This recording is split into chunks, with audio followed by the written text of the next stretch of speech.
Amados irmãos, convido-os a abrir a palavra do Senhor neste momento, no livro de Ruth, capítulo 1, para a nossa instrução na palavra do Senhor nesta noite. Ruth, capítulo 1, vamos dar sequência à nossa meditação neste livro. Hoje nós vamos ler dos versos 6 até o 22, até o final do capítulo. Ruth, capítulo 1, dos versos 6 ao 22, diz assim a palavra santa, inspirada do nosso Deus. Então se dispôs ela com suas noras e voltou da terra de Moabe, porquanto nesta ouviu que o Senhor se lembrara do seu povo, dando-lhe pão. Saiu, pois, ela com suas duas noras, do lugar onde estivera, e indo elas caminhando de volta para a terra de Judá, disse-lhes Noemi: Ide, voltai cada uma à casa de sua mãe, e o Senhor use convosco de benevolência, como vós usastes com os que morreram comigo. O Senhor vos dê que sejais felizes, cada uma em casa de seu marido. E beijou-as.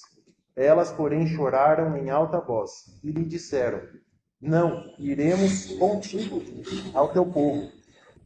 Porém, Noemi disse: Voltai, filhas minhas, por que iríeis comigo? Tenho eu ainda no ventre filhos para que vos sejam por maridos? Tornai, filhas minhas, ide-vos embora, porque eu sou velha demais para ter marido. Ainda quando eu dissesse, tenho esperança, ou ainda que esta noite tivesse marido e houvesse filhos, esperá-los-íeis até que viessem a ser grandes? Abster-vos-íeis de tomardes marido? Não, filhas minhas, porque por vossa causa a mim amarga o ter o Senhor descarregado contra mim a sua mão. Então de novo choraram em alta voz. Orfa, com um beijo, se despediu de sua sogra, porém Ruth se apegou a ela. Disse Noemi: Eis que tua cunhada voltou ao teu povo e aos seus deuses. Também tu volta após a tua cunhada. Disse, porém, Ruth: Não me instes para que te deixes e me obrigue a não seguir-te, porque onde quer que fores, irei eu, e onde quer que pousares, ali pousarei eu. O teu povo é o meu povo, o teu Deus é o meu Deus. Onde quer que morreres, morrerei eu, e aí serei sepultada. Faça-me o Senhor o que bem lhe aprouver, se outra coisa que não seja a morte me separar de ti. Vendo, pois, Noemi que de todo estava resolvida a acompanhá-la, deixou de insistir com ela. Então ambas se foram até que chegaram a Belém. Sucedeu que ao chegarem ali, toda a cidade se comoveu por causa delas. E as mulheres diziam: Não é esta Noemi? Porém ela lhes dizia: Não me chameis Noemi, chamai-me Mara, porque grande amargura me tem dado Todo-Poderoso.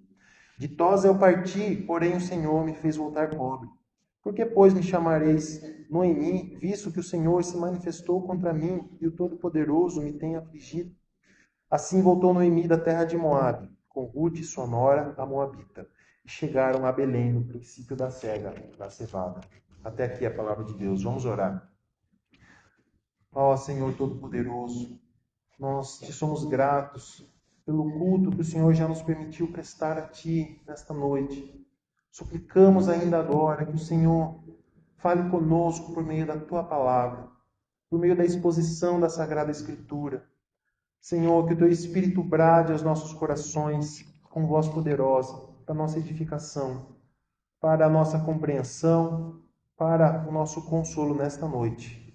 Que toda honra e toda glória sejam dadas somente a Ti, ó Deus, e a Teu Filho Jesus Cristo, hoje e sempre. Amém. Meus irmãos, na nossa última meditação no livro de Ruth, onde nós lemos dos versos 1 até o verso de número 5, nós vimos o motivo pelo qual Noemi e Elimeleque, seu marido, foram para a terra de Moabe, saindo de Belém, para fugir da fome que estava se abatendo sobre aquela terra devido ao pecado do povo, pelo qual o Senhor havia disciplinado a terra por conta dos pecados do seu povo de Israel. Também vimos que ao chegar em Moabe, Elimeleque e seus filhos ali faleceram, ficando Noemi e as suas duas noras, Orfa e Ruth, viúvas, desprovidas de qualquer sustento, desprovidas de alimento, mantimento, de modo que elas ficaram ali em grande angústia. E nós, meditação de hoje, nós iremos então meditar agora sobre o retorno de Noemi para a terra de onde ela havia saído.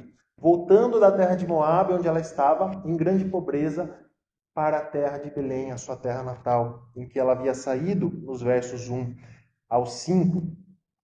E nós veremos que lições maravilhosas esse texto tem a nos ensinar sobre esses momentos de dificuldade, como nós já começamos a falar na nossa última meditação sobre este livro. Então, esse texto que nós acabamos de ler nos faz entender que mesmo no meio das dificuldades e sofrimentos, o Senhor não abandona o seu povo. O Senhor está com cada um de nós nos momentos de provação, de luta. Qualquer luta que nós experimentemos, o nosso Deus está conosco, porque Ele assim nos prometeu e assim estará com seu povo até a consumação de todos os séculos.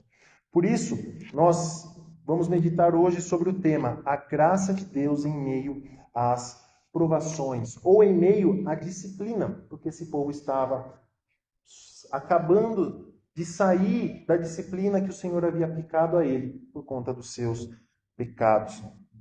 Imagine um pai que castiga seu filho por conta de alguma malcriação. O pai põe o seu filho de castigo, mas aquele castigo não dura para sempre. Ele é um castigo com prazo determinado. E logo findo o castigo, o pai vem e consola o seu filho, e lhe abraça e o põe nos seus braços, no seu colo, e não deixa de amar o seu filho, mas muito pelo contrário, se torna presente e atento para com ele. Quem é pai ou mãe aqui vai entender o que é isso. Por isso nós vamos meditar nesta noite sobre três pontos que serão a base do nosso sermão. Primeiro, nós veremos que Deus não se esquece da sua misericórdia. Segundo, nós veremos que no meio da dificuldade nós ainda podemos nos lembrar dos outros. E por fim, em terceiro, nós veremos como nós podemos ter uma visão correta do sofrimento e de Deus quando nós passamos pela provação. Então, em primeiro lugar, Deus não se esquece da sua misericórdia. Como nós já vimos, o livro de Ruth começa com uma declaração forte sobre a justiça de Deus. No verso 1 diz: no dia em que julgavam os juízes, houve fome na terra. A justiça de Deus foi tão grande sobre o seu povo que ele castigou o seu povo enviando a fome sobre a terra. Deus já havia avisado o que aconteceria com o povo se eles abandonassem os mandamentos e a lei do Senhor. E quando eles abandonaram a lei do Senhor, eles sofreram exatamente aquilo que Deus havia dito que aconteceria. E entre as consequências, uma delas seria que Deus enviaria fome sobre a terra, que aquilo que seria plantado não seria suficiente para sustentar todo aquele povo. Mas agora nós vemos Deus voltando a favorecer o seu povo, Deus anulando a maldição e fazendo com que a bênção voltasse sobre o seu povo. O verso 6 diz: então se dispôs ela com suas noras e voltou da terra de Moabe, porquanto nesta ouviu que o Senhor se lembrara do seu povo, dando-lhe pão. O Senhor voltou a ter misericórdia do seu povo. O mesmo Deus que castigou o povo com fome é o mesmo Deus que agora torna a abençoar aquele povo, dando a ele alimento. Mas por que Deus então voltou a ter compaixão do seu povo? O que levou a isso? O texto não nos diz, mas nós podemos saber qual foi a razão. Como nós vimos no verso 1, esse período em que o livro de Ruth se passa aconteceu no tempo dos juízes, em que era um tempo conturbado, em que o povo pecava e Deus castigava o povo por meio de algum outro povo que subjugava os israelitas, mas Deus voltava a ter misericórdia do seu povo quando aquele povo se arrependia. Então Deus se compadecia do seu povo e o livrava das suas aflições. Portanto, a razão pela qual Deus voltou a favorecer o seu povo aqui foi porque o seu povo se arrependeu, buscou a face do Senhor e voltou a andar nos seus caminhos. A ira de Deus, amados irmãos, é uma coisa terrível. Por isso as Escrituras nos dizem que terrível coisa é cair nas mãos do Deus vivo. Mas apesar disso, a Bíblia também nos ensina que esse mesmo Deus, cuja ira é terrível, é um Deus de amor, é um Deus de misericórdia, é um Deus que volta a se compadecer de nós. O Salmo 103, que nós lemos durante a nossa liturgia, ele nos diz que o Senhor não nos pune conforme as nossas iniquidades, que Ele se lembra da nossa estrutura e sabe que nós somos pó. E como um pai se compadece do seu filho, assim o Senhor se compadece daqueles que o temem. E como o Oriente dista do Ocidente, assim o Senhor afasta de nós as nossas iniquidades. Que declaração maravilhosa da misericórdia, do perdão de Deus para com homens pecadores como nós. Esse povo não merecia o perdão de Deus, assim como nós não merecemos. Mas no momento em que o povo buscou a face de Deus, o Senhor teve misericórdia do seu povo e fez com que os seus pecados fossem cancelados. Por isso, muitas vezes, quando nós cometemos algum pecado, nós pensamos, algumas vezes, que nós fomos tão longe, que nós cometemos algo tão terrível, que nós fomos além da possibilidade de perdão. Ou também nós acabamos pensando que a disciplina de Deus é pesada demais para nós, que nós jamais iremos suportar, que nunca mais iremos sair daquela situação na qual Deus nos colocou de disciplina. Nós dizemos como Caim que o nosso fardo é pesado demais para nós. Ou ainda, o diabo também adora lançar setas de dúvida na nossa mente, para nos enganar, para impedir que nós busquemos o perdão de Deus. Ele lança suas setas dizendo: olhe os seus pecados, como você é sujo, como você é impuro. Olhe como você é ingrato ao seu Deus. Você acha que Deus te perdoará, que Deus te dará misericórdia? Você acha que existe salvação para você? Então Satanás nos envia essas flechas para nos enganar, para que não busquemos o perdão do Senhor. Mas nada disso, amados irmãos, é verdade. Se somos verdadeiros filhos de Deus, o Senhor não nos castiga com ódio, mas com amor, como um pai bondoso que se compadece do seu filho e quer o melhor para ele. É por isso que no livro de Hebreus, no capítulo 12, como nós já lemos esse texto de manhã, mas leremos novamente. O autor de Hebreus diz, no capítulo 12, dos versos 5 ao 11, estáis esquecidos da exortação que como a filhos discorre convosco. Filho meu, não menosprezes a correção que vem do Senhor, nem desmaies quando por eles é reprovado, porque o Senhor corrige a quem ama e açoita todo filho a quem recebe. E para a disciplina que perseverais, Deus vos trata como filhos. Pois que filho há que o pai não corrige? Mas se estáis sem correção, de que todos têm se tornado participantes, logo sois bastardos e não filhos. Além disso, tínhamos os nossos pais segundo a carne, que nos corrigiam e os respeitávamos. Não havemos de estar em muito maior submissão ao Pai espiritual, e então viveremos? Pois eles nos corrigiam por pouco tempo, segundo melhor lhes parecia. Deus, porém, nos disciplina para aproveitamento, a fim de sermos participantes da sua santidade. Toda disciplina com efeito, no momento, não parece ser motivo de alegria, mas de tristeza. Ao depois, entretanto, produz fruto pacífico aos que têm sido por ela exercitados, fruto de justiça. Aos pais que estão aqui presentes, quando você corrige seus filhos, você faz isso com ódio, com a intenção de destruí-lo, ou por amor, para corrigir, para que ele faça aquilo que é reto, para corrigir aquilo que ele tem feito de errado, por amor. Da mesma forma que um pai corrige o seu filho, assim o Senhor faz conosco. E como nós acabamos de ler, o Senhor corrige não aquele que ele odeia, mas pelo contrário, aquele que ele ama. Agora, aos filhos que aqui estão presentes, o que seria de vocês hoje se seus pais não tivessem corrigido a cada um de vocês? Que pessoas terríveis, pessoas horríveis vocês seriam, mas porque os seus pais te corrigiram. Eles impediram que vocês cometessem erros maiores ainda. Por isso que no livro de Tiago, no capítulo 1, ele diz que nós somos bem-aventurados quando passamos por provações, por sofrimentos, porque isso, de uma forma ou de outra, fortalece a nossa fé. E além disso, a provação ela purifica a nossa vida. Assim como o crisol purifica a prata e o forno purifica o ouro. Assim, meus irmãos, a provação purifica o crente. É por isso que o apóstolo Pedro nos diz na sua epístola, na sua primeira epístola, no capítulo 1, dos versos 6 ao 7, a palavra de Deus assim nos diz: Nisto exultais, embora no presente, por breve tempo, se necessário, sejais contristados por várias provações, para que, uma vez confirmado o valor da vossa fé, muito mais preciosa do que o ouro perecível, mesmo apurado por fogo, redunde em louvor, glória e honra na revelação de Jesus Cristo. Por isso, meus irmãos, Deus pode reverter a nossa dificuldade. Deus pode fazer com que nós saiamos da disciplina, mas Ele não fará isso antes que nós tenhamos aprendido tudo que a disciplina tem a nos ensinar.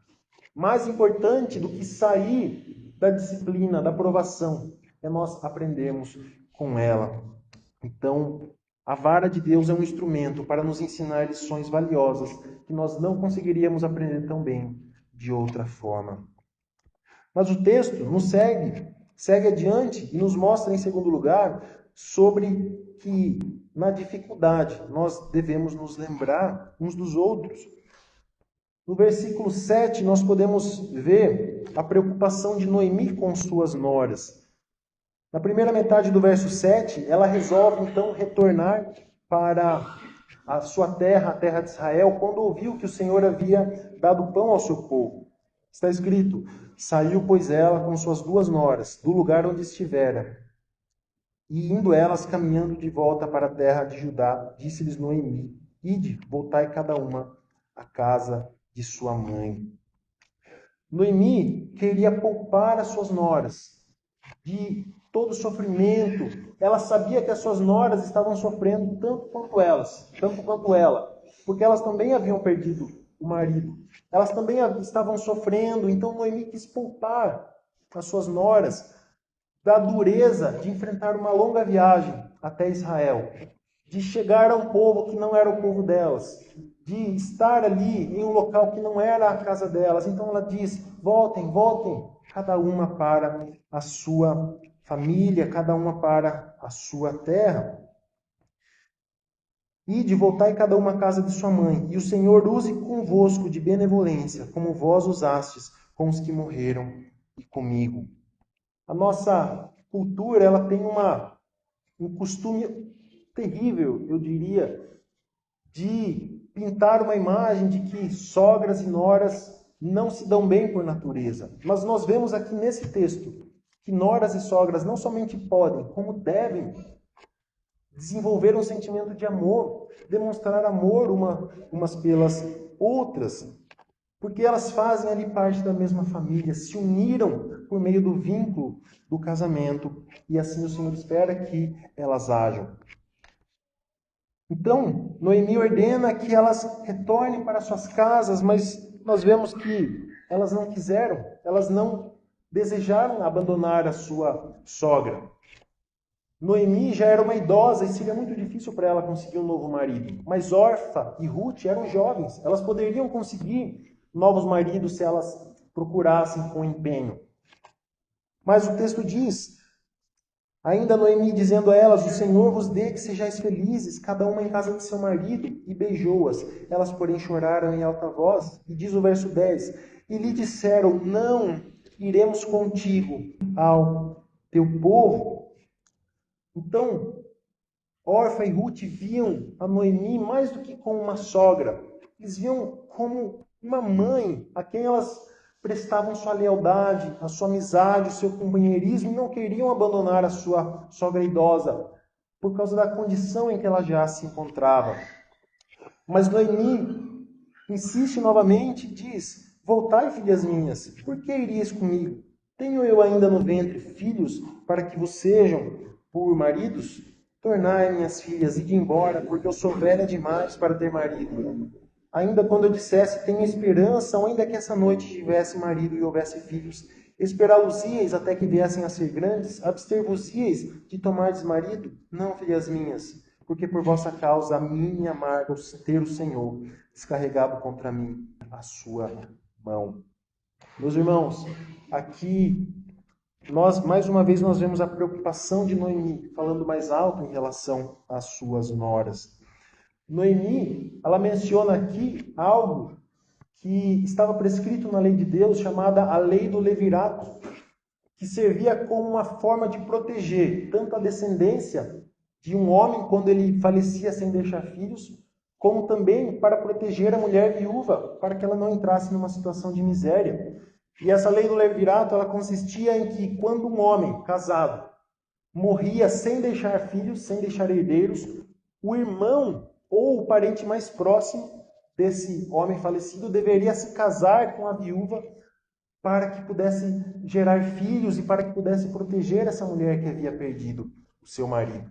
Para nós isso pode parecer completamente estranho, mas era a forma que havia naquele tempo para proteger a vulnerabilidade de uma mulher viúva que havia acabado de perder com o seu marido toda a sua fonte de sustento. Então é por isso que Noemi diz aqui para suas noras irem embora, porque ela não conseguiria mais gerar filhos para que se casassem com elas pelo fato da sua idade já avançada. Então nós vemos que no verso 14, Orfa deu ouvidos à sua sogra e foi embora. Diz o verso 14, então de novo choraram em alta voz. Orfa, com um beijo, se despediu de sua sogra.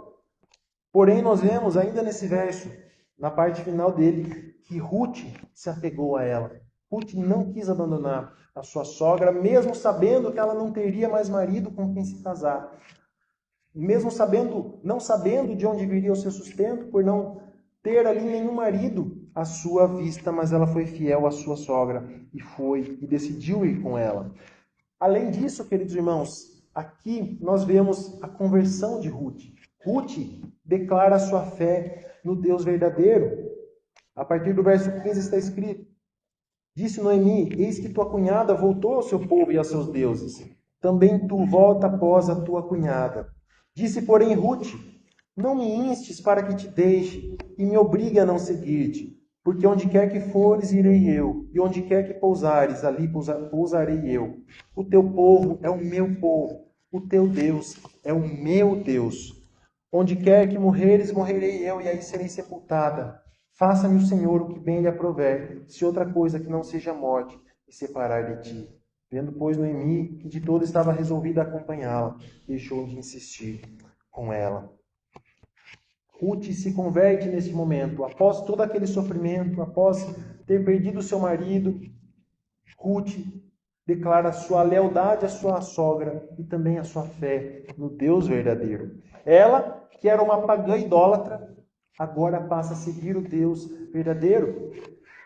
Quando nós lemos o livro de Ruth, em quase todo lugar onde se refere a Ruth, o texto diz, Ruth a Moabita. Ruth a Moabita, para nos fazer lembrar que aquela mulher era uma pagã.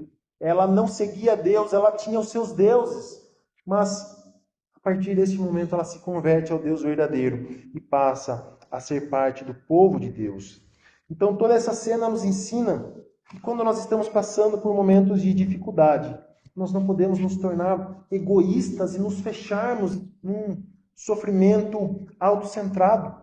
Pelo contrário, nós devemos demonstrar amor de Deus às pessoas que estão sofrendo, do mesmo modo como nós estamos sofrendo. Nós podemos e devemos demonstrar o amor, a consolação de Deus através da nossa vida. A ordem que a palavra de Deus nos diz é: alegrai-vos com os que se alegram e chorai com os que choram. É o que nos diz Paulo em Romanos capítulo 12. E ainda o apóstolo Paulo, no livro de 2 Coríntios, no capítulo 1, dos versos 3 ao 6, ele vai nos discorrer de que forma nós, crentes, podemos consolar outras pessoas que estão sofrendo da mesma forma que nós. Ele diz que nós devemos consolar uns aos outros com a mesma consolação com que nós somos consolados. Então nós recebemos o perdão, o amor de Deus. Isso traz alívio à nossa alma. Portanto, nós devemos fazer com que outras pessoas sintam esse mesmo alívio, essa mesma consolação, com que o próprio Deus nos consola. A dificuldade, ela é uma oportunidade maravilhosa onde nós podemos demonstrar o amor de Deus às outras pessoas. Com grande frequência, meus irmãos, o sofrimento é um terreno extremamente fértil, onde a semente do Evangelho pode ser plantada e almas podem ser colhidas para o Senhor Jesus Cristo. Foi justamente no momento de dificuldade que Ruth se converteu a Deus. É também nos momentos de dificuldade que você pode trazer alguma pessoa a Cristo por meio da sua vida, por meio do seu testemunho. E foi justamente o exemplo e o testemunho de Noemi que foram fatores determinantes na conversão de Ruth. Assim também por meio das nossas relações de amizade, de família, de lealdade e assim por diante. Nós podemos demonstrar o amor de Deus a outras pessoas, para que outras pessoas sejam ganhas para Cristo.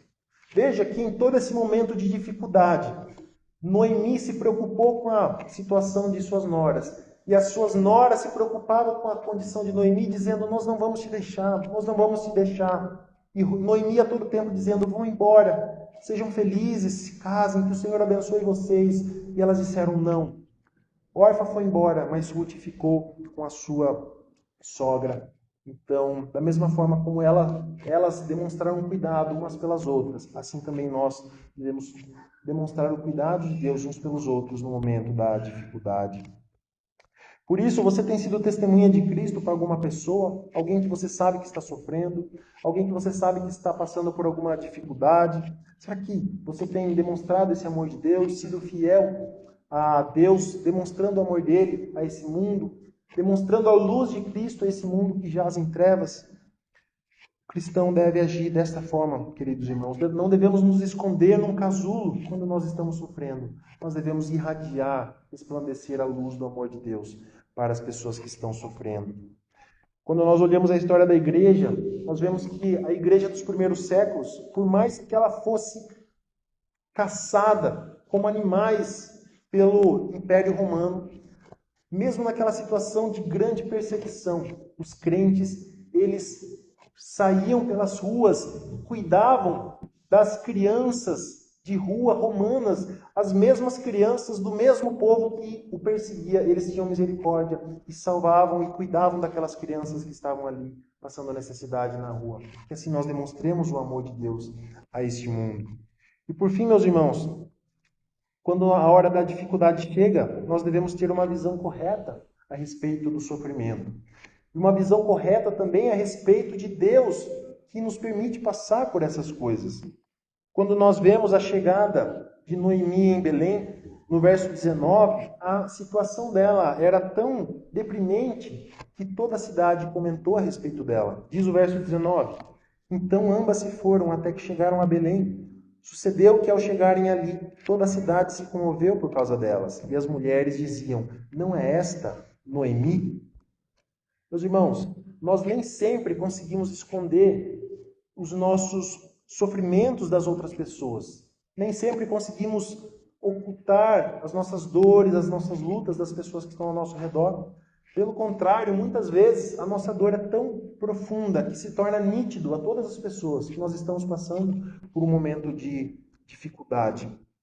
Mas, assim como o nosso sofrimento pode transparecer a outras pessoas, nós podemos ter a certeza absoluta de que Deus também observa os nossos sofrimentos e que Deus, assim como esse povo de Belém observou e notou o sofrimento de Noemi, assim também o Senhor observa e nota todos os nossos sofrimentos. No Salmo 51, no verso 17, Davi nos diz que um espírito contrito, quebrantado, o Senhor não desprezará. E ainda no Salmo 56, no verso 8, o salmista faz uma declaração maravilhosa e diz que todos os nossos sofrimentos estão escritos no livro de Deus e que Ele guarda em um odre todas as nossas lágrimas. Todas as nossas lágrimas estão contadas nas mãos de Deus e Ele conhece cada um dos nossos sofrimentos. Mas Noemi, ela demonstrou que ela tinha uma visão errada a respeito de Deus. Noemi pensava que tudo na vida dela era sofrimento. O verso 20 diz, porém ela lhes dizia, não me chameis Noemi, chamai-me Mara, porque grande amargura me tem dado o Todo-Poderoso.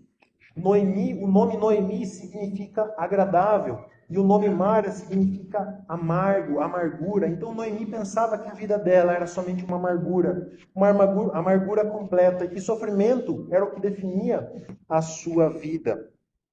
Ela pensava também que Deus estava agindo como se fosse o seu inimigo.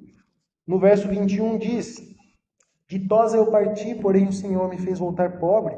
Por que, pois, me chamareis Noemi, visto que o Senhor se manifestou contra mim e o Todo-Poderoso me tem afligido? Ela via Deus como um rival, como um inimigo que estava agindo contra ela. Nós, amados irmãos, nós sabemos que ela estava completamente equivocada. Que Deus não era seu inimigo. Que Deus não é inimigo dos seus filhos. Mas, pelo contrário, Ele guarda e cuida de cada um de nós.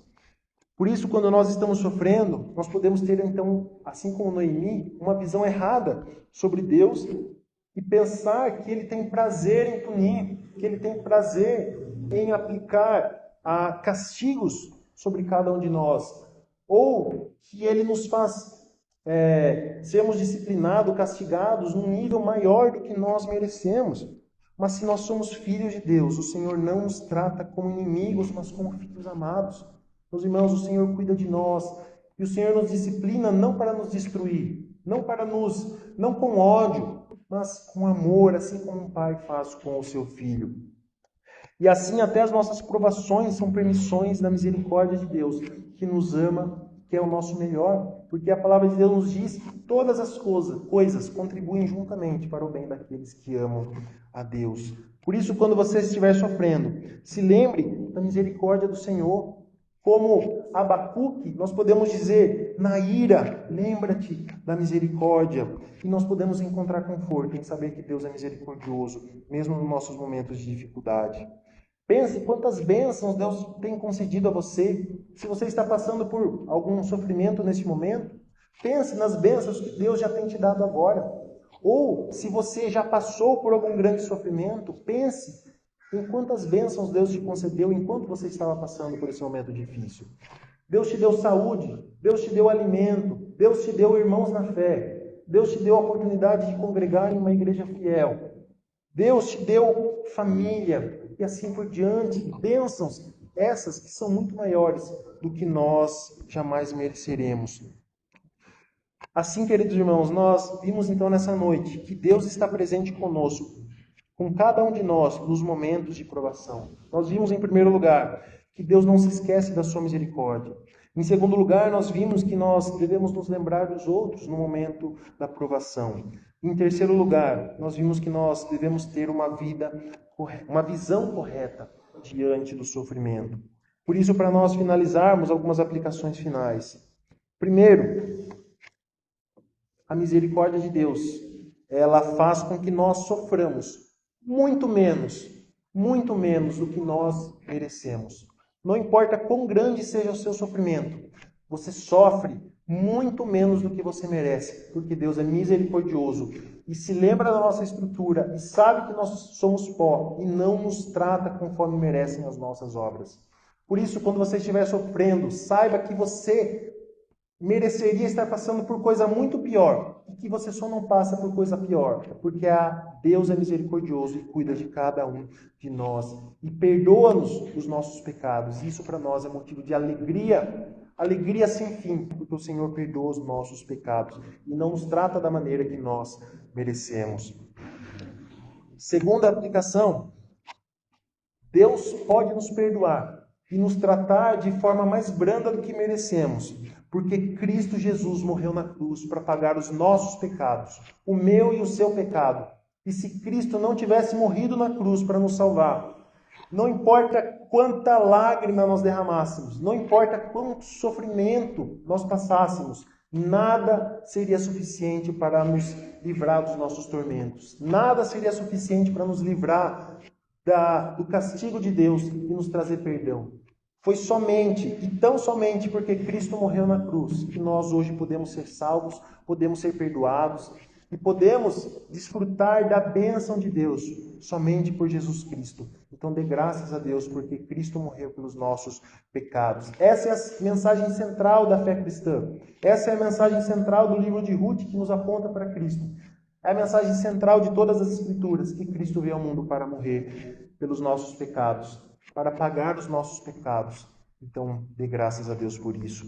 E, em último lugar, por causa do sacrifício de Jesus, que morreu na cruz para nos salvar, a salvação hoje está disponível não somente ao povo de Israel, não somente aos judeus, mas a todos os povos da terra que se convertem ao Senhor. Ruth era uma moabita e o texto faz questão de repetir isso várias vezes.